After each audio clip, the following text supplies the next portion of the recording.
Hello, everybody. It's an honor to be here on the eve of Second Trade Compliance Asia Summit 2020. 2020 is a unique year. It is going to be with us. It is going to be with our future generations to come. This year is going to tell us many things. If I may summarize in a word, this year is going to teach us that take the unforeseen circumstances always in account. In any kind of business, in any kind of situation, you have to factor here on board in this modern world happening of unforeseen circumstances. This has created a unique type of situation, unique type of problem, and unique type of opportunity. Definitely, there's no doubt it's a kind of crisis for the humanity. But crisis is a great leveler. There is again chance to start again.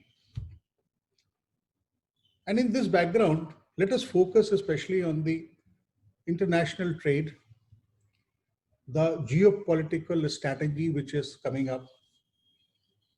Some may argue that kind of protectionism is coming up.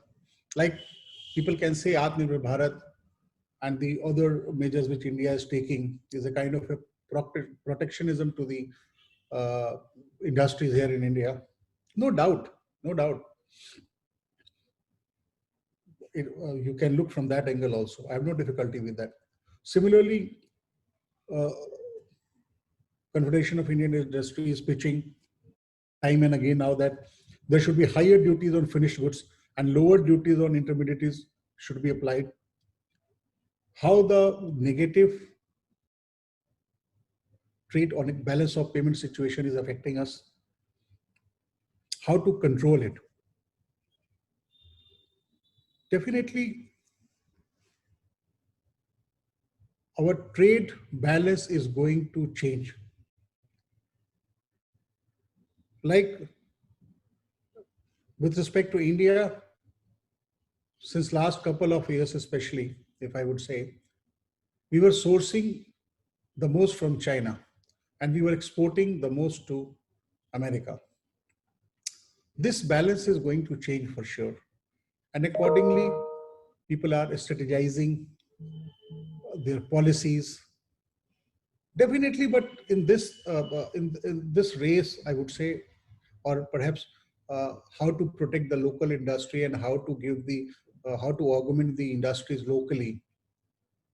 The barriers should of the kind should not be created, which in fact prohibit the trade. Because finally, we are so much interdependent on each other for one thing or the other.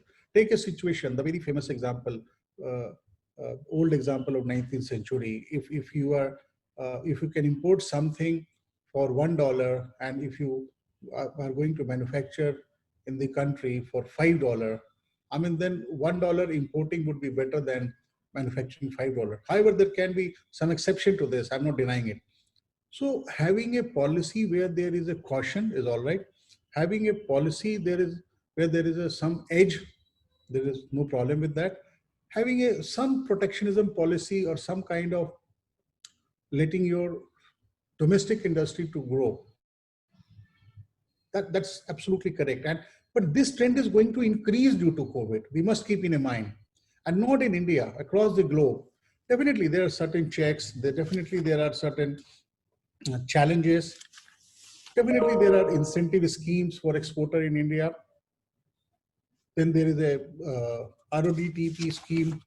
Then there is a Carotar on which my colleague who is coming to speak in detail after me, she is going to put more light on it. Then there are certain learnings which are for good, I must say. One couple of learnings are that now there is a transition to online portal for issuance of certificate of origin. It adds to the ease of business. Then there is a mandatory virtual hearing up to appellate authority under custom and GST. Now, it again adds to the ease of business. You need not to travel. Then there is a faceless assessment. Faceless assessment is going to create a different kind of environment. It is going to reduce the timeline. Definitely, there are certain other measures like banning the Chinese apps in India, etc., can be criticized. But Indian government is very conscious of the fact that ease of business should not be disturbed, must not be disturbed. On this note, for the detailed presentation that how India is going, how India is doing, how India is planning, how we are taking the crowd input for any kind of policy formulation, which was depicted in the last speech of the our finance minister last year. I mean, how India is getting ready to the another side of this scenario, that is post-COVID scenario. On this note, may I invite our partner Smita Singh, who is going to put more light on this subject. Thank you, gentlemen. Good afternoon, ladies and gentlemen. Welcome to the Asia Trade Compliance Summit.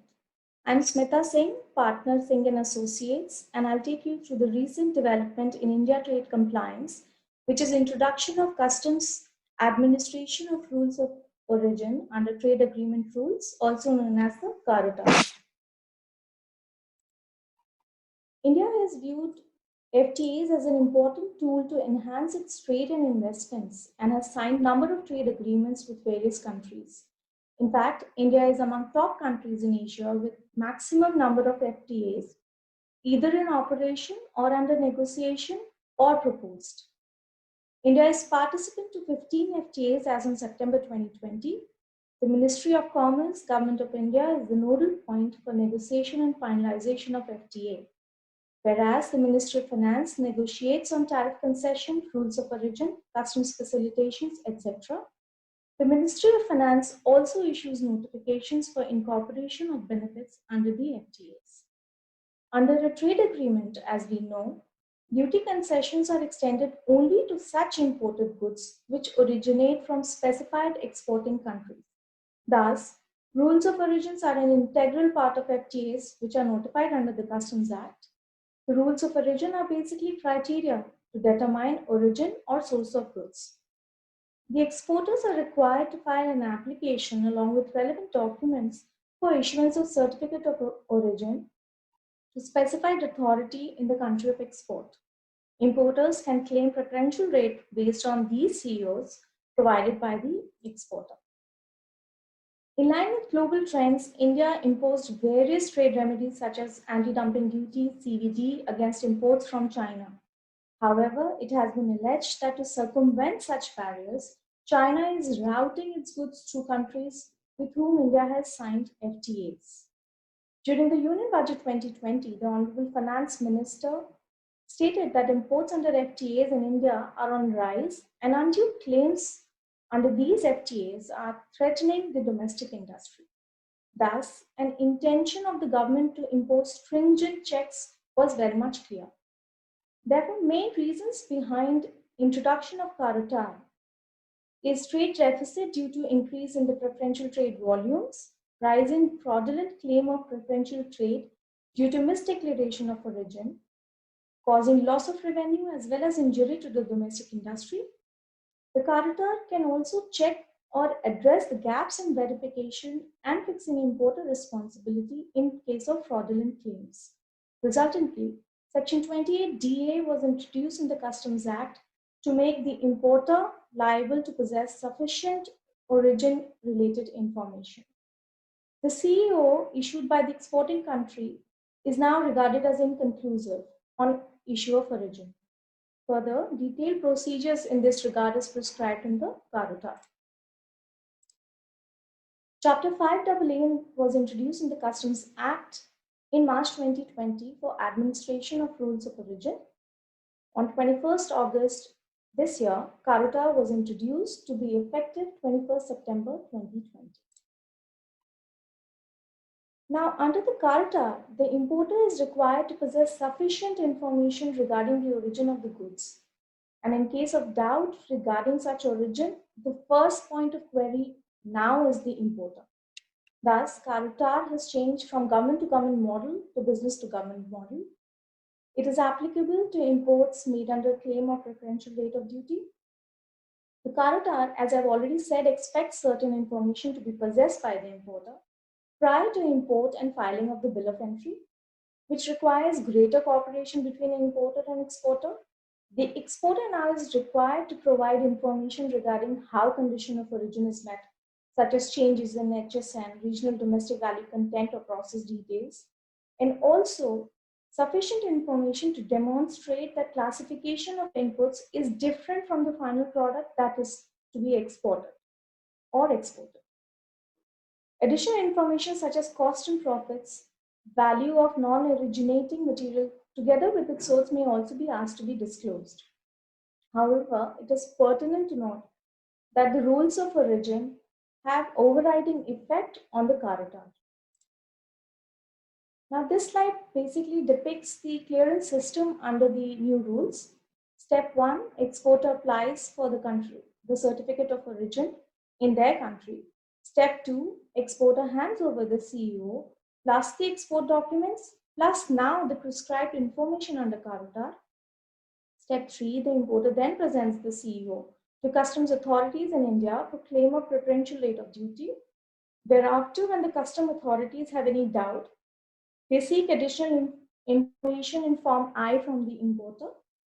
And then after the customs has more doubt on the CEO and the information provided earlier, they send the verification request to the authority in the exporting country. Now, what are these information that are required?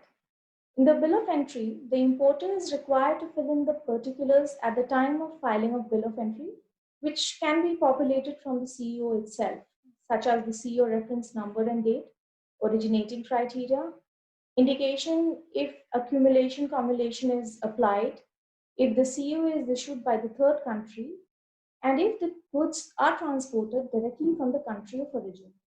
Relevant changes and amendments have also been made in the bill of entry to carry out such information. In Form I, an importer is required to possess origin-related information prior or at the time of import. However, there is no need for submission of these information right at the time of import, but they can be submitted if the custom authorities seek such information. Form I primarily focuses on processes through which goods are attained. Goods attained origin, whether they are wholly obtained, not wholly obtained, whether there is change in any tariff classification, etc. Description of originating material used or component used with origination criteria. And if the origin of material used is not ascertainable, then it is held to be non-originating and the benefits will be withdrawn. Preferential trade treatments are liable to be rejected under the Karatar when the custom authorities have reason to believe with evidence to support that the origin criteria is not satisfied. The verification authority in the exporting country responds with insufficient information or fails to respond within the stipulated timelines, which is 60 days. There is evidence on record which clearly indicate that the imported goods have not met the origin criteria either at a first instance or after information by verification authority. And in case the imported goods are found to be in violation of the Karatar and Section 28DA of the Customs Act, identical goods from the same manufacturer or producer may also be held to be liable in violation of the provisions without any verifications. And in case of suppression of facts, willful misstatements, or collusion, penalty may be imposed. The challenges that may arise due to introduction of Karatar are summarized below. The importer may choose to forego benefits under FTA due to incremental cost and implications arising out of any verification under the Karatar. Rise in disputes in case of unfavorable order regarding compliance with origin criteria. The exporter may not want to share confidential information of production process or other information such as cost and profits. One point which is very important to note is that the terms such as reasonable care or reason to believe, based on which the authorities may start the verification or the investigation, is not defined anywhere in the Karatar, which may lead to arbitrariness by the authorities. Then the period of limitation is equivalent to extended period in case of fraud, which is 5 years. And then the bona fide importer or the small importer may find this entire scheme as a compliance burden. Now, in order to deal with the challenges which are listed above, an importer may choose to conduct a detailed due diligence regarding information required not only of the existing imports, but also prospective imports along with the relevant documents to just check on the surprises if there may be. An indemnification clause may be inserted in the import contracts, and declarations and undertaking may be sought from the importer. That's it from my end. I thank you all once again for taking out your time for this session. Thank you. Thank you very much for this opportunity on this forum. And on the behalf of Singh & Associate, me and Samita would like to thanks again to the organizer. At the end, I would just like to say one of the most important issue that had dominated the debate in the international growth literature is the role of exports in economic growth. Many economists have argued that more rapid growth of exports can lead to higher economic growth. This is known as export-led growth hypothesis, or in other words, ELGH. We need to bear it in mind that over-protectionist strategy or policy by any government will perhaps not yield a desired result. You have to put a safety wall somewhere.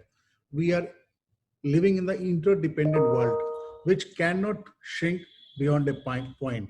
And therefore, export-led growth hypothesis has to be kept in mind while determining any trade or tariff regulation. On this note, I again thank you, everybody. Thank you very much for this opportunity.